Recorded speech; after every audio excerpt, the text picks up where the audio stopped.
ನಮಸ್ತೆ ಪ್ರಿಯ ವೀಕ್ಷಕರೇ, ನಾನು ಡಾಕ್ಟರ್ PK ಪ್ರವೀಣ್ ಬಾಬು, ಆಯುರ್ವೇದ ಮತ್ತು ನಾಭಿ ಚಿಕಿತ್ಸಾ ತಜ್ಞರು, ಉತ್ತಮ್ ಬಡಾವಣೆ, ಚಿತ್ರದುರ್ಗ ರೋಡ್, ದಾವಣಗೆರೆ. ನಮ್ಮ ಸಂಪೂರ್ಣ ವಿಳಾಸ ಇದೇ ವಿಡಿಯೋನ ಡಿಸ್ಕ್ರಿಪ್ಷನ್ ಬಾಕ್ಸಲ್ಲಿ ಲಭ್ಯ. ಅವಶ್ಯಕತೆ ಇದ್ದಂಥವರು ಗಮನಿಸಿ. ಇವತ್ತಿನ ವಿಷಯ ನಮ್ಮ ಅಕ್ಕ ತಂಗಿಯರಿಗೆ ಸಂಬಂಧಪಟ್ಟಂತಹ ವಿಚಾರ, ಸೌಂದರ್ಯಕ್ಕೆ ಸಂಬಂಧಪಟ್ಟಂತಹ ವಿಚಾರ.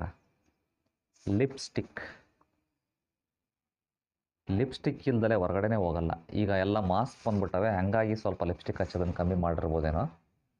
ಅದ್ರಾಗ ಈಗ ಟ್ರಾನ್ಸ್ಪರೆಂಟ್ ಮಾಸ್ಕ್ ಬೇರೆ ಬಂದವಂತೆ, ಲಿಪ್ಸ್ಟಿಕ್ ಕಾಣಲಿ ತುಟಿಗೆ ಹಚ್ಕೊಂಡಿರೋದು ಅಂತಂದು.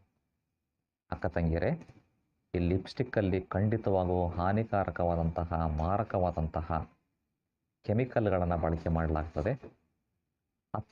ಮತ್ತು ಪ್ರಾಣಿಯ ಕೊಬ್ಬನ್ನು ಕೂಡ, ಪ್ರಾಣಿಯ ಫ್ಯಾಟನ್ನು ಕೂಡ, ಪ್ರಾಣಿಯಲ್ಲಿರುವಂತಹ ಚರ್ಬಿಯನ್ನು ಕೂಡ ಇದಕ್ಕೆ ಬಳಕೆ ಮಾಡ್ತಾರೆ ಅಂತ ನಾನು ಕೇಳ್ಪಟ್ಟಿದ್ದೇನೆ ಹಲವಾರು ಮಾಧ್ಯಮಗಳಲ್ಲಿ. ಇದರಲ್ಲಿ ಎಷ್ಟು ಸತ್ಯನೋ ಎಷ್ಟು ಸುಳ್ಳೋ ನನಗೆ ಗೊತ್ತಿಲ್ಲ.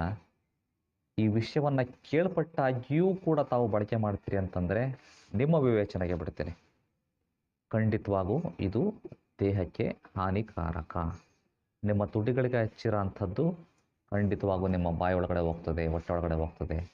ಆ ಲಿಪ್ಸ್ಟಿಕ್ ಹಚ್ಕೊಂಡು ಮಗುಗೆ ಮುತ್ತಿಡ್ತೀರ ನೀವು ತಾಯಂದರು, ಮಗುಗೂ ಕೂಡ ಹಾನಿಕಾರಕ. ದಯವಿಟ್ಟು ಇದ್ರ ಬಗ್ಗೆ ಗಮನ ಹರಿಸಿ.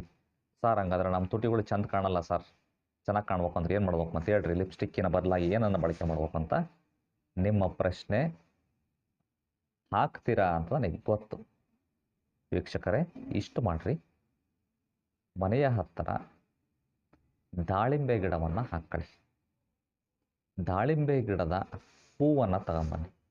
ಹೂವಿನ ದಳದ ಎಸಳುಗಳನ್ನು ಇಚಿಗಿಬಿಟ್ಟು 21 ಡೇಸ್ ಸತತವಾಗಿ ತುಟಿಗಳಿಗೆ ಆ ರಸವನ್ನು ಲೇಪ ಮಾಡ್ಕೊಂತ ಬನ್ನಿರಿ. ನಿಮ್ಮ ತುಟಿಗಳು ನೋಡ್ರಿ, ಯಾವ ಲಿಪ್ಸ್ಟಿಕ್ಕು ಬೇಕಾಗಿಲ್ಲ, ಅಷ್ಟು ಚಂದವಾಗಿ ಕೆಂಪು ಕಾಣ್ತವೆ. ಎಂಥ ಕ್ರೌಡಲ್ಲೂ ಕೂಡ, ಎಂಥ ಸಭೆ ಸಮಾರಂಭಗಳಲ್ಲೂ ಕೂಡ ನೀವು ಎದ್ದು ಕಾಣ್ತೀರಿ. ಚಂದವಾದಂತಹ ತುಟಿ ಮೃದು ಆಗ್ತದೆ, ಸ್ಮೂತ್ ಆಗ್ತದೆ, ಹೊಳಪುಯುಕ್ತ ಆಗ್ತದೆ, ಕಾಂತಿಯುಕ್ತ ಆಗ್ತದೆ. ತುಟಿಗಳು ಗುಲಾಬಿ ಬಣ್ಣಕ್ಕೆ ತಿರ್ತವೆ. ಈ ರೀತಿ ಮನೆಮದ್ದನ್ನು ಮಾಡ್ಕೊಂಡು ನಿಮ್ಮ ತುಟಿಯ ಸೌಂದರ್ಯವನ್ನು ಕಾಪಾಡ್ಕೊಳ್ಳಲಿಕ್ಕೆ ನೈಸರ್ಗಿಕ ವಿಧಾನವನ್ನು ಹೇಳ್ಕೊಟ್ಟಿದ್ದೇನೆ. ಇಷ್ಟು ಮಾಡಿಯೂ ಕೂಡ ನಿಮಗೆ ಅನುಕೂಲ ಆಗ್ತಾಯಿಲ್ಲ, ತುಟಿಗಳು ಕೆಂಪಾಗ್ತಿಲ್ಲ ಅಂತಂದರೆ ಆಯುರ್ವೇದದಲ್ಲಿ ಇದಕ್ಕೆ ಅಂತಲೇ ಹಲವಾರು ಶೃಂಗಾರ ಲೇಪಗಳು ಲಭ್ಯ. ಅವುಗಳು ಬೇಕು ಅಂತಂದರೆ ಹತ್ತಿರದ ಆಯುರ್ವೇದ ವೈದ್ಯರನ್ನು ಸಂಪರ್ಕ ಮಾಡಬೇಕು. ಅವರ ಸಲಹೆ ಮೇರೆಗೆ ನೀವು ಬಳಕೆ ಮಾಡಲಿಕ್ಕೆ ಅವಕಾಶ ಇದೆ. ಮುಂದಿನ ಸಂಚಿಕೆಯಲ್ಲಿ ಮತ್ತೆ ಭೇಟಿಯಾಗೋಣ. ಧನ್ಯವಾದಗಳು ವೀಕ್ಷಕರೇ.